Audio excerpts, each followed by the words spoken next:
Buckwheat upma. నిజంగానే చాలా తక్కువ మంది యూస్ చేస్తుంటారు బక్వీట్ని, ఎందుకంటే వాళ్ళంతా ఇష్టంగా తినరు అనమాట. సో దాన్ని మనం హెల్తీగా అండ్ టేస్టీగా కన్వర్ట్ చేస్తున్నాం అంతే కదా, ఎస్పెషల్లీ బ్రెయిన్ డిసీజ్ ఉన్న వాళ్ళకి. సో చూద్దాం ఎలా చేస్తావు ఏంటి. ఓకే, ఇంగ్రీడియంట్స్ తెచ్చేస్తాను. Okay last ingredients తెచ్చేసాను.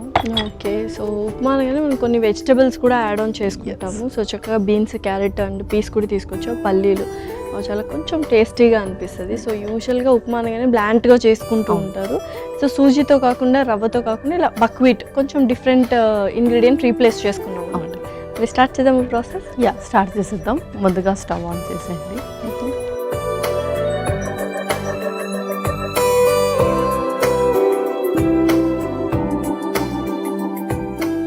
ముందుగా కొంచెం నెయ్యి. సో మరి కాస్త కమ్మదనాన్ని పెంచడానికి నెయ్యి వాడుతాం. అవును. సో నెక్స్ట్ ఆ తర్వాత జీలకర్ర కూడా,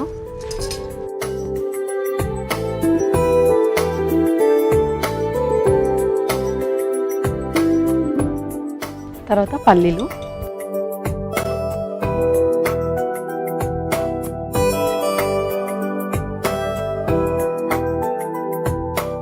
తర్వాత జీడిపప్పు కూడా వేసి.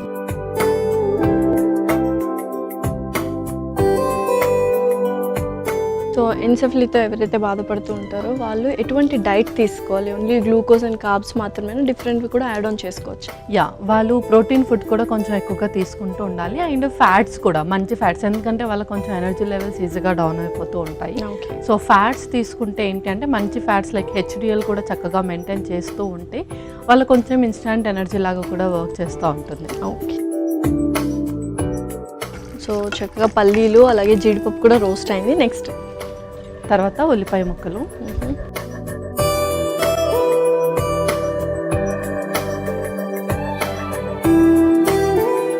సో ఏవైనా బ్లాంట్గా ఉప్మా, ఇడ్లీ ఇవన్నీ నచ్చకపోయిన వాళ్ళు కొంచెం మనకు నచ్చిన ఇంగ్రీడియంట్స్ యాడ్ ఆన్ చేసుకుంటేనే సరిపోతుంది అనుకుంటా. అవును, సరిపోతుంది. ఓకే, సో నెక్స్ట్ ఆ తర్వాత పచ్చిమిర్చి,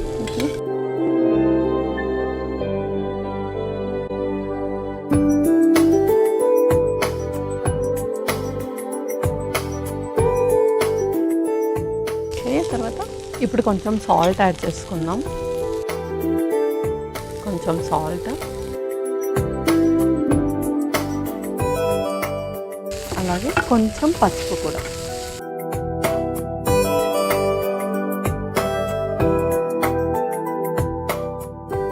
ఓకే, నెక్స్ట్ ఇంకా మనం వెజీస్ యాడ్ చేసుకుందాము. ఫస్ట్ క్యారెట్ యాడ్ చేసుకుందాం. క్యారెట్, బఠానీ,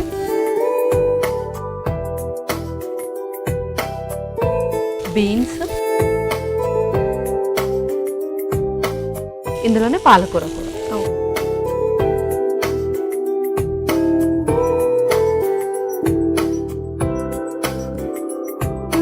సో పాలకూర అనేది కొంచెం డిఫరెంట్ ఇంగ్రీడియంట్. యూజువల్గా వెజిటబుల్స్ వేసుకుంటాం కానీ ఆకుకూర ఉప్మాలో చాలా తక్కువ వేసుకుంటాం.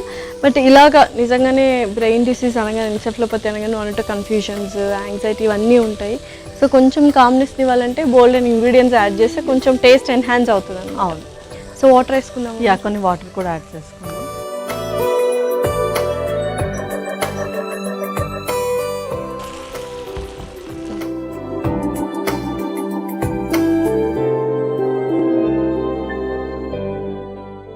సో యూజువల్గా ఇది ఉప్మా కాబట్టి కొంచెం ఫిల్లింగ్ ఎక్కువగా ఉంటుంది, వెజిటబుల్స్ అన్నీ యాడ్ ఆన్ చేసాం కాబట్టి డిన్నర్లో కూడా తీసుకోవచ్చు. అండ్ ఎర్లీ డిన్నర్లో డిన్నర్లో కూడా ఇది ప్రిఫర్ చేయొచ్చు. బికాస్ మనకు కావాల్సింది carbs, fibre and protein with fats.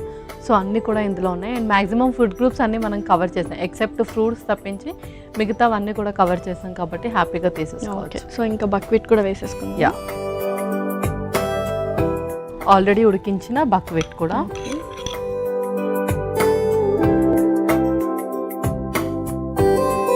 Okay Pallavi, so upma ready అయిందో లేదో చూద్దామా? వావ్, పర్ఫెక్ట్గా రెడీ అయిపోయింది. అరోమా కావచ్చు అండ్ చాలా కలర్ఫుల్గా కూడా ఉంది. సో మరి సర్వ్ చేసుకుందామా? ఓకే.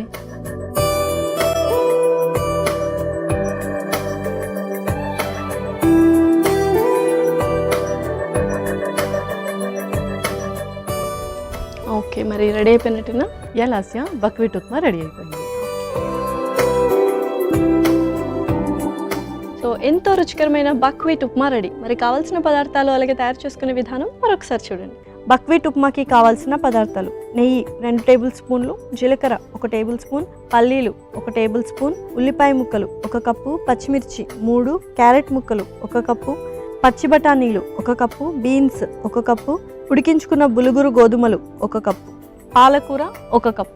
బక్వీట్ ఉప్మా తయారు చేసుకునే విధానం: ముందుగా స్టవ్ ఆన్ చేసి ప్యాన్లో నెయ్యి వేసి కరిగిన తర్వాత అందులో జీలకర్ర, పల్లీలు, జీడిపప్పు, ఉల్లిపాయ ముక్కలు, పచ్చిమిర్చి, ఉప్పు, పసుపు వేసి కాస్త వేగాక అందులో క్యారెట్ ముక్కలు, పచ్చి బఠానీలు, బీన్స్, తరిగిన పాలకూర వేసి కొద్దిగా నీళ్లు పోసి మరిగిన తర్వాత ఉడికించుకున్న బులుగురు గోధుమలు వేసి కలిపి మూత పెట్టి బాగా మగ్గించుకొని సర్వింగ్ బౌల్లోకి తీసుకొని సర్వ్ చేసుకుంటే ఎంతో రుచికరమైన బక్వీట్ ఉప్మా రెడీ.